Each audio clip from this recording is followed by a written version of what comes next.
Hi, I just wanted to say a couple of words about a post that I put on Facebook a couple of days ago. It had to do with an event that took place 40 years ago in the second week of September in 1979. It was called Stompin79. Stompin79 was a Bluegrass Festival that was in Preston County, West Virginia, and had been advertised throughout the Atlantic states and gathered quite a crowd. It was a particular interesting event for me because of some things that led up to that. So I want to tell you a little bit about the background of why that event was so important. I grew up somewhat of a troubled child, not really a child, but as a teenager. I had a lot of disposable income for a young man my age, and without a whole lot of thought, the next thing you know, I was doing a lot of things I shouldn't do. So in August of 1979, I had been arrested for the possession of marijuana and LSD, and a relative of mine took me to see an attorney who told me that he would take on the case and would see to it that things worked out in my favor, but it would cost me $1,000 and had to be in a certified check. Now, I should say, as I'm telling this story, I'm really not looking to implicate anyone in what's going on, what I've done in my past, but just suffice it to say that it was a deal that I couldn't refuse. The only problem was I didn't have $1,000. So a friend of mine who understood that I was in this kind of a tough situation where I was going to have to come up with $1,000 fairly quickly, as a matter of fact, to make this all fall into place. We put our heads together, and of course, what's the best way to get $1,000 to pay off your attorney that you had to hire because you were arrested for the possession of drugs? Probably the best way to come up with $1,000 in short order is to sell more drugs. So this all happened right at the time that Stompin79 was going to be conducted in Preston County, West Virginia. And I grew up in Preston County, spent all my life there. So it was an easy thing to see. So we went out, purchased the drugs that we needed, got it ready to be marketed to the hordes of people that would be there at Stompin79, and we would walk away that weekend with the $1,000 that I needed for my attorney and a lot of extra cash as well. So we went there on a Friday afternoon, and we drove my vehicle, my van that I had at that time, and set up a tent and got ready. And so this gentleman and his brother-in-law were setting up the tent and getting things ready, and I happened to look across the way, and I saw that there was a Winnebago over there from the state of Alabama. And I thought, looked at those guys, and I thought, they might be interested in buying some of my drugs. And so while they were finishing up the tent, I was about the marketing business of getting things rolling, and so I went over and introduced myself to these guys in this Winnebago. So they invited me inside and said, of course, we're not going to do anything, we're not going to spend any money with anybody until we find out whether or not, we want to make sure we're not being taken. And so I allowed them to try some of the drugs that I had, knowing full well that in about 10 minutes or so they would be greatly under the influence and hardly able to function, which was about the case. In about 10 minutes, it was pandemonium inside that Winnebago, and the one gentleman that had been the driver of the Winnebago went down the hallway towards the bathroom and opened up a closet door, pulled out a shotgun, and stuck it right in my chest. Instantly, instinctively, I grabbed the barrel and set it up on my shoulder and stepped one step closer to him to keep him from shooting me in the chest. And I said, well, we need to calm down here a little bit, and so I'm going to exit out of here right now, and just want you to know that if you're interested, I do have some more drugs here for you to buy. So I went back to the tent where this other gentleman that was with me and his brother-in-law, we were discussing what had happened over there in just a short order. I mean, our first contact in Stompin79.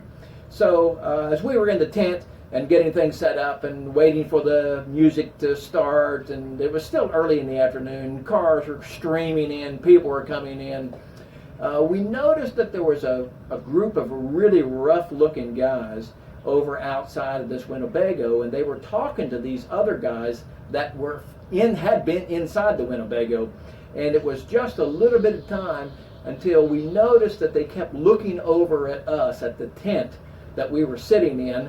And finally, one of them pointed over toward the tent, and these three guys that had not been there originally came over, started walking towards the tent. And I can remember we were looking like, oh no, who are these guys coming? These guys were so rough looking. One of them was carrying a rifle, one was carrying a double-bitted axe, and the other was carrying a broken beer bottle. And they came up and came to the tent, and they said, hey, we understand you guys have some drugs here, and we would like to do some business with you. Well, we didn't know if we wanted to do any business with these guys or not. But, I mean, we were kind of trapped right inside of a tent. There's, it's not much of a wall of protection around us. So we opened up the tent. These three guys barreled right in, and the guy sat down cross-legged in the middle of the tent and laid the rifle across his knees and said, I want to try some of your drugs. So we thought, well, I mean, that's why we're here, so let's get this show on the road and let's try it out. So he produced a syringe and a spoon and began to mix this up so we could shoot up with it, and had a real hard time in the next few minutes trying to find a vein. And so as he was there, I'd never seen anyone do this before. He says, okay, I can't get a vein. I'm just going to shoot it down the back of my throat. And so he opened up his mouth as wide as he could, jammed that syringe into the back of his throat, and then pumped those drugs right in there. In about 3 or 4 minutes, he could not hardly function or stand up at all. In fact, he was falling around everywhere, and pandemonium was now, that had been inside of that Winnebago, was now inside of our tent. And we were trying our best just to try to get these guys to get outside before they tore everything up. And so then, that's when the guy announced to us, I didn't get off. I didn't experience this at all. This is junk. I want my money back. So then we tried to explain to him, well, you see, we gave this to you. You didn't really give us any money. And so this was just for you to try. So we really don't owe you anything. And at that time he said, either you will pay me back the money that I gave you for these drugs, or we will beat it out of you and take all the money that you have and your drugs when we leave. At which point we said, well, why don't we just issue you a refund? So we gave this guy the money back, and we finally got him the money, not money back, but gave him the money that he told us that he'd given us, which he never had. And so now we had been here about 30 minutes, I guess it was. Our life had been threatened twice. We were in the hole rather than being a surplus. We were losing drugs and losing money at the same time.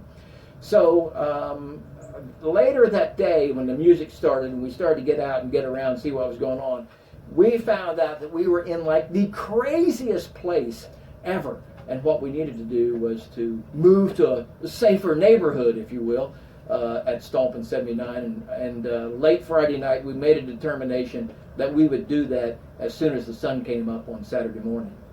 Well, the sun came up on Saturday morning, and it had rained throughout the night, and cars had come in, a stream of cars and vehicles and hitchhikers. And when we went outside and looked around, we were trapped where we were. No way to move a vehicle, no way to move the tent. You'd have to carry everything by hand. We'd have to leave the vehicle there. And so we realized, well, we're kind of stuck here, so let's just at least get out and see what's going on in the rest of the world and see what's happening. So when we got out and went into all the different areas where the people were camping, we found out we were going to have a real tough time selling drugs that weekend, because there were people giving away drugs. There were people advertising the sale of all the drugs that they had on a great sheet, on a bed sheet that they had hung on the side of their tent. It was not the typical place that we would had expected in Preston County. So as a result of that, we realized that there was no safer neighborhood to move into. The whole place was crazy. Now, What we later found out before Saturday evening came to a close was that the event of Stompin79 became a territorial dispute between two rival bike gangs. One was the Pagans, that was very common in that particular area of West Virginia, and another was from a local chapter of a bike gang out of Baltimore, from the docks side area of Baltimore. And the event was so poorly run that the security didn't show up. There was all kinds of things going on, and so when Saturday afternoon rolled around, actually it was the pagan motorcycle gang that had taken control of the security. They were at the gates, they were at the concessions, they were running everything, and as a result of that, all the performers bailed out, and so there were no performers on Saturday night. And people had been up for about 24 hours at this time, eating all kinds of drugs and doing all kinds of things like that. And it seemed like this, with every passing hour, the place got weirder and weirder as it went on. So they, in an effort to try to calm people down, they were playing piano music over the loudspeakers because the entertainment, the talent, had refused to show or had gone home because of the pandemonium that had broken out. And it only made people that much more irate throughout the night. On Saturday night, I met an individual that I guess the best way to describe for me is that he had mental telepathy powers. And he was Bahamian or perhaps Haitian, Rastafarian perhaps, I'm not quite sure now. All I knew is that for some reason, I felt drawn to this individual and that I was going to follow off with him wherever he went. And from what I could understand, there were a couple others that followed around with him, and that was that, you know, he just kind of bummed around and went from event to event like this. And for some reason, I thought, well, this is what I'm going to do. So I made it back to the tent on a Saturday night.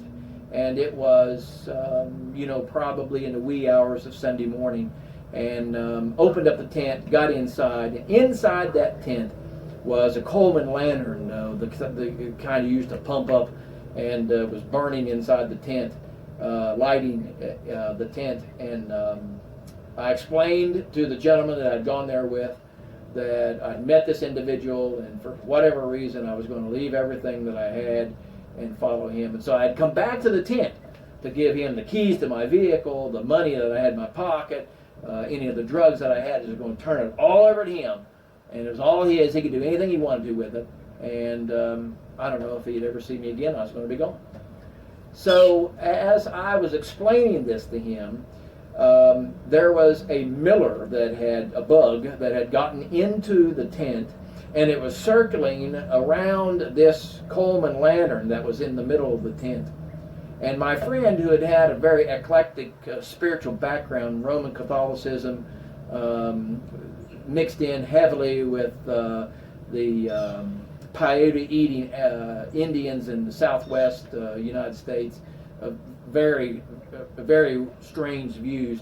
But as that, at least to some people might seem strange, I should say, at that particular time, with that insect flying around that light, he said to me, "Mark, everything in the universe is attracted to light." Now, whether or not that's scientifically factual, I could discuss and question that now. All I know is that on that Saturday night, that spoke to me for some reason, got my attention. And he began to tell me about the fact that I was being drawn to the light. Now, up until that time, I had been an agnostic. I had grown up in the mountains in West Virginia, and I can remember standing out late at night on top of those mountains, looking at that little section of the Milky Way that I could see, and knew enough about science and such things as that to know that if I were to run a marathon every day for 3 years, it would take me that long just to get around the globe that I was on. But if I were standing on this globe and looking out at the Milky Way, the globe that I was standing on that would take me three years of marathons to get around, I couldn't even see it. And then on that globe was me. So that I had come to the conclusion at the age of 20 that if God existed, he was too busy to be concerned with Mark Cain. And so that's how I kind of couched my my beliefs, being an agnostic. God may exist, but he had no interest in me. And so that evening, this gentleman began to tell me much more about a spiritual realm that I had denied for the first many years of my life, and told me that I had a key role to play or should be involved or engaged in that spiritual realm. Well, fast forward to the next day, and no one, when we left there on a Sunday afternoon now, a late Sunday morning, we were sitting around, and there were now about, 10 or 12 of us that knew each other. And so we were thinking about leaving the place. And then the discussion came up, well, everyone is going to recognize your vehicle, because it was somewhat unique, a custom van. And they had been around us and knew who we were, and so they said, they're going to know one of two things. Either that van is loaded with drugs, or that van is loaded with money. And so no one wanted to ride with us. But this, I drove, because it was my vehicle, and this other gentleman. And so we did drive out of there, and we did have quite a scrape to get through there, and they did know who we were, but eventually we got out and got back onto the highway, and all the way as I was driving home, he began to tell me about the spiritual warfare of light and darkness, and that one day that Jesus would come and split the heavens, and he would establish a kingdom of light, and that I was being drawn to that light. And it didn't really make a lot of sense to me, but no one had ever talked to me like that, and I don't think I'd ever been that receptive to that particular type of message as I was on that particular weekend. And I remember distinctly going through the next 4 days. I got back home on a Sunday, and so then on a Monday we went back to this gentleman's house, and lo and behold, you might know that we didn't sell $1,000 worth of drugs. We had $1,000 worth of drugs in excess. And so as a result of that, we had lots of friends that would gather around with us, and so we gathered at this gentleman's home, and we would get stoned and use these drugs that we had left over from Stompin79 and discuss the aspects about what had happened. And that went on for Monday, Tuesday, Wednesday, which would be the 19th, and then on that day, September the 20th, 1979, was a Thursday, and there was a special event that happened that day, and I'll follow up with a video later about September the 20th, 1979. Thanks.